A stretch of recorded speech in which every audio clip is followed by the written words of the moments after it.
বন্ধুরা দেখুন, এই ছেলেটি এসে এই মেয়েটিকে তার টাকার লোভ দেখিয়ে চলে যায়। মেয়েটিও এই তার প্রেমিককে ছেড়ে চলে যায়। দেখুন এই লোকটির কাছে, এই বাট্টা লোকটির কাছে। এখন মেয়েটি দেখুন চালাকি, শেষ পর্যন্ত দেখুন মেয়েটির চালাকি। একটা একটা করে ছেলেটির টাকা শেষ করাচ্ছে। প্রথমে চুল কিনলো, এবার দেখেন ব্যাগ দেখলো, এবার ব্যাগও কিনে ফেললো। কিন্তু এই ছোট্ট বাট্টু লোকটা ভাবতেছে সে তো তার প্রেমে পড়ে গেছে, সে তাকে ছেড়ে আর কোথাও যাবে না। তাই সে যা চাচ্ছে তাই দিচ্ছে। এবার আইফোন দেখলো, আইফোন চাইলো ওই লোকটির কাছে।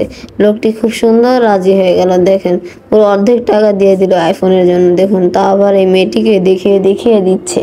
মেয়েটি তো এখন অনেক খুশি, এখন তার বয়ফ্রেন্ডের সাথে ছবি তুললো। এবার জুতা দেখলো, এবার জুতাও নিতে ছিল, এবার জুতাও কিনে দিল। সব টাকা এখন সে শেষ করে ফেললো। এবার মেয়েটি তার গিরগিটির মতো রূপ বদলিয়ে ফেললো। দেখুন এবার তাকে সে ভুলে গেল। সে যেমন দেখিয়েছিল সেমন ভাবে এখন চলে গেছে তার আগের বয়ফ্রেন্ডের কাছে।